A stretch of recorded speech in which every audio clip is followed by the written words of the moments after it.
making plans for Nigel. This boy is electric.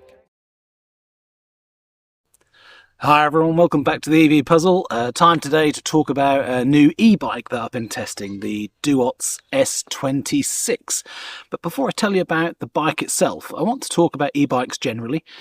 In the UK, e-bikes are basically a bicycle with electrical pedal assistance, and they're limited to 250 watts with pedal assist, electric assist, and a maximum of 15.5, or is it 15.6 miles an hour? One of the two, I can't quite remember, but 15.5 miles per hour. So they're quite limited. But the problem is, e-bikes have been getting better and better and better. I mean, this one is a dual motor, 1500 watts, so it's two 750 watt motors, capable, unrestricted, of 35 miles an hour. So it's a very, very capable bike. It doesn't actually feel like a bicycle. It feels more like something in between. This bike is more than a bicycle. And that's what makes me think that the UK legislation doesn't really cater for how e-bikes are developing. And e-bikes are helping people with mobility, helping with commuting so that you don't have to buy a motorbike or a car, etc. Bikes can do the job.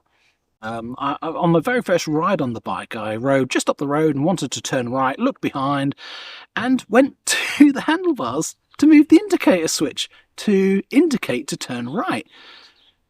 And I suddenly realised, well, obviously there aren't any indicators. This is a bicycle. This is an e-bike. There are no indicators on this bike. But muscle memory from me riding motorbikes quite a few years ago made me reach for the indicator. And it made me think, why did that happen? Why did I feel like there was an indicator? Why did I have this muscle memory come back? And it is that the bike has such good stability. So, you know, some people look at these fat-wheeled, fat-tired bikes and think they're off-road things. Why are you riding them on the road?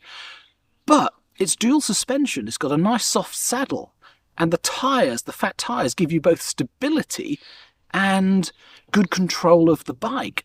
So it's a very comfortable ride, and it's a very capable ride. So the fat tyres give it more than a bicycle.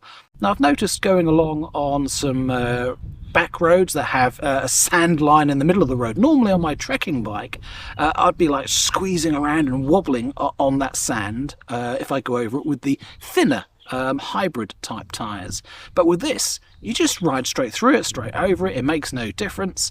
It's very, very stable and safe on loose material, on sand, on gravel, or on just tarmac. So I'm actually a bigger fan than I thought of the fat tired bikes because of the feeling of stability and safety in your hands on whatever the material is under the wheels. It's very, very good.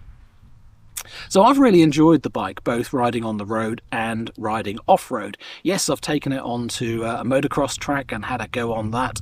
And yeah, I didn't reach the capabilities of the bike. I reached the capabilities of me. You know, I'm an older person. I shouldn't be zooming around a motocross track, putting myself at risk. And I didn't actually wear a helmet while I was going around. I was just playing at it to get some footage to show some of its capabilities. So how much does this bike cost? And that's one of the shocking things, really. I've seen it for sale for £1,150, £1,250 in that region online at the moment. And that is half the price I paid for my higher quality trekking bike. And this doesn't feel half the price. This feels very, very good quality, very capable and easy to ride. Its pedal assistance is slightly different. I'm used to a pedal assistance where you have different levels of assistance in eco, standard and high, and the more you pedal, the more assistance it gives you. So it's a smooth integration of the electrical motor and your pedal assistance. This is different. It has 5 levels of assistance, but that really is 5 levels of speed. So you start to pedal, and the pedal assistance, the electric motors, accelerate you to that speed level. If you want to go beyond that speed level, you put it up to 2, and then you pedal some more, and it'll accelerate you up until that higher speed, and then 3 and 4 and 5 until you get to its maximum speed of 15.5 miles an hour. Out of the crate, it's in UK specification when ordered in the UK, so it's limited to 250 watts, so I'm told, and it's limited to 15.5 miles an hour, which I can confirm it is. The Duotts S26 is a big, heavy, chunky bike. In the packaging, it's quite heavy to move around, as you can see here in this little video clip of me manoeuvring the carton ready to unpack it. It's a handful, but I managed to do it with just myself. The packaging itself is very, very good. I actually used a saw, an electric saw, to cut open the cardboard because it's so thick, and that worked extremely well to open it easily and dispose of the carton. Inside it's packaged really well. There was no damage to the bike at all, and it was easy to put together. It's just fit the handlebars, so the handlebars are already attached to the cables. You just need to fit it onto the stem on the front of the bike, which I think was 4 bolts. Then there's the seat to go on, so it's already attached to the stem that goes into the tube on the bike, and that's an easy 1 lever fit. The front wheel goes into the forks, and you add a couple of washers, tighten the bolts, connect the front motor electronics, and mudguards, you fit those. The lights are already fitted. You add the pedals and bolt those on, and that's about it. It was very, very easy. The instructions could be a little bit more detailed, and the pictures could be a little bit more zoomed in and close up to give you a clue about which order the washers go on the front wheel, but that really is nitpicking. It's a very easy to put together bike, but ideally you want a second person, or if like myself, you can struggle through. You can do it. The thing that I like about this bike the most is that it doesn't feel like the bicycle, as I've said. Now, the light switch is more like a switch from a motorcycle. It's a straight flick on, off. The brake lights at the back. So yes, the rear light, the red light at the back, is a brake light too. That's very, very good. It's got hydraulic disc brakes. It's got a nice, soft, comfy saddle. There's suspension front and back. You can adjust the preload and lock the suspension at the front as well. It's a very, very capable bike, and optionally as well, it comes with a twist grip throttle, so you can slide off the right hand handlebar grip and add the throttle and just connect it to the spare cable that's on the front, and then you've got throttle assist. There's an option where you can have pedal assist or pedal assist and throttle assist, so you can basically do everything, and if you change that setting, then you'll have the ability to pedal and get the assistance when you want, or if you don't feel like pedaling, just twist the throttle. Now, I've always been uncertain, is that legal in the UK? I'm not quite certain, because if the bike's got pedal assist and it works with pedal assist, that seems to make it legal. But with the option of the throttle, it's very, very handy.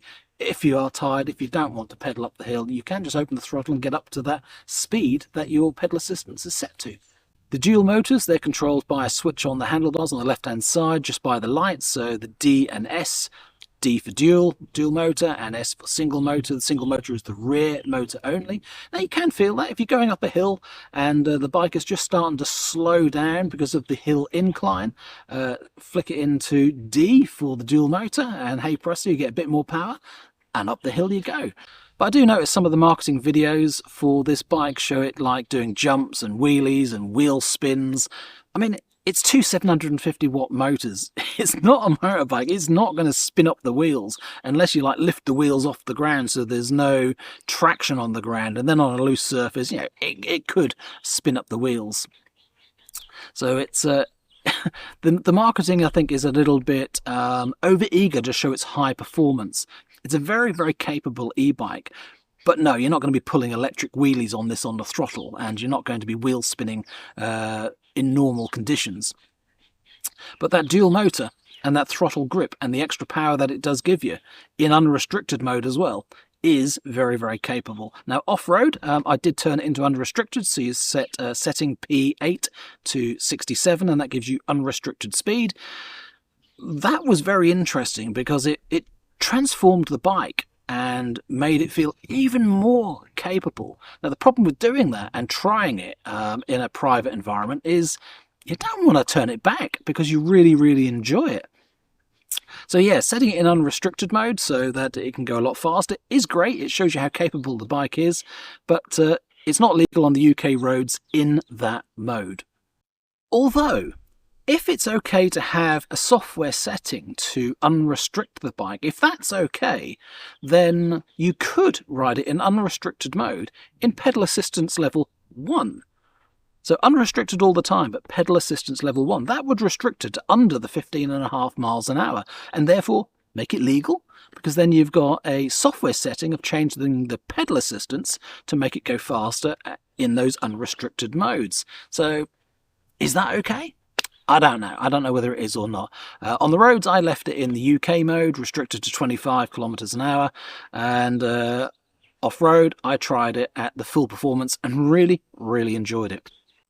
Gears are Shimano. They're not the highest quality quick-fire ones. They're more of a basic level of Shimano gears. They're okay, but going up a gear was nice and easy and simple. Coming down a gear with the lever, I wasn't a particular fan of the gearing, although if you leave it in the right motor setting and use the electric assist, the gearing doesn't really matter, but you can tell from the basic level of Shimano gears what you're getting for your money. So riding the bike, what I found is the suspension can be set so it's nice and soft to cater for any bumps on the road. It really is very, very comfortable. I added some preload because I'm quite heavy on the bike. I didn't lock out the front suspension, and yeah, I found as I was riding along I could bounce along on the front to show you the suspension travel, and it works very, very well. The same for the rear suspension. It's quite a small unit, but it seems quite effective, and mixed with the soft saddle, it is a very comfortable soft ride. And yeah, off-road, that softness, I guess, helps with the grip, so that you've always got grip even on loose surfaces. The gears, they're quite close ratio, so they don't clunk and clank as you change the gears. They click and snag in nicely. The Shimano gears, 7-speed. It's not the most expensive. It's not the best Shimano quickfire gear set you can get. It's quite a basic one, but I guess you get what you get for your money. If you had the best of the best, then the bike would cost a lot more. And I think this is the honesty about this video. It is very good quality and very good for the money, but the gears, I would like a higher quality gear set on it. It's just crying out because of the extra capability of the bike. It's crying out for even more capability. And the same with the brakes. They're hydraulic disc brakes, but I found they weren't quite enough to lock either the front or the back wheel up, either at low speeds or high speeds. You can't really grab on them and do a nice skid or anything like that. They're not strong enough. But if the bike's capable of doing 30-35 miles an hour in unrestricted mode, it ought to have better brakes to be able to cater for that. The good side of that is the brakes are ran the wrong way in the UK. So normally the rear brake is on the left, but actually on this bike and a lot of imported bikes, I said the left and on the right. It's normally on my right hand side, and on this bike and other imported bikes it's on the left hand side. And I went to grab that only thinking it was the back brake, and I squeezed it quite hard and then thought, oh my goodness, I might lock up, but the brakes weren't strong enough to actually do it. So it's very stable, very good, but you know, you're not going to come to a very, very quick stop, and you're not going to do stoppies and you're not going to do big skids on this. So personally, I think the brakes are a little underrated and it could do with a little bit more. But as they were adequate and they did a good job, and they were nice and stable as well. I know some people say, if you're riding a fat wheel bike like this on the road, you're going to get a lot of road noise and tyre noise, and I guess that's true, but once you get over 10 miles an hour, you've got wind noise anyway, and that cancels out what I hear as the road noise for the tyres. But the good news is that means other people out and about as you're going past them or coming up to them can hear you coming, because there is a little bit of noise. I don't think having road noise off these tyres is a bad thing at all. I think it's a good thing, especially if the bike's going to be doing 15 miles an hour or more. As you approach people, you're not going to want to bib your horn, because it's got a horn, not a bell on it. So you are going to want people to hear you. So I think the fat tyres on tarmac is a good thing, including the road noise that you get. So overall, my opinion of this Duotts S26 is a very good opinion. It's very good value for money at £1,150 to £1,250 in the UK. It seems really good quality. It's very capable. It's got some good performance. I'm not sure what else you can get for your money that rides as well as this and as stable as this. And I think that's what I want to emphasize, the safety and the stability of this. It really does give you a good feeling riding this bike. The bike itself, it is a big frame bike, it is big wheels. I fit on the bike very comfortable. I'm 5'10", I've got an inside leg measurement of 29, and that's just about right. I can slip off the saddle and straddle the bike with the crossbar in between my legs without hurting myself. but it's close at 29-inch inside leg. Anything above that, you're absolutely fine. Anything below that, you're going to have some difficulty getting off the bike. So bear that in mind about the size and capability of the bike. But yeah, I'm a fan. I don't think I've seen another e-bike this capable and this good quality for the money. And lastly, if you're thinking about buying this bike, then think about where you're going to store it and how you've got to maneuver it for those things. If you live in an apartment, second story up, then you're not going to be carrying this up the stairs unless you're a bodybuilder. So it's worth thinking about where you're going to store the bike and how appropriate it is. If you're just wheeling it around and putting it into a shed, putting it into a safe space and locking it up, etc., or in a garage, absolutely fine, as I do, and it won't be a problem at all. But just make sure you remember that it is a big, heavy, very capable bike. But if you're okay with that, it really is great fun to ride, and it is an extremely comfortable, stable ride. So yeah, I do recommend Duotts S26. I've really enjoyed riding the bike, and I can't think of anything wrong with it. Apart from those things, the gears could be better and the brakes could be a little bit better, but you are getting what you pay for. I'm sure some of the components, all of the components, could be better if it cost more. Anyway, take care. Thanks for watching. Hope you enjoyed this video and hope you're into e-bikes too. Tell me what you've got, what you're thinking of getting, and what you think of this Duotts S26. Take care. See you again soon for more electric-related videos. Bye for now.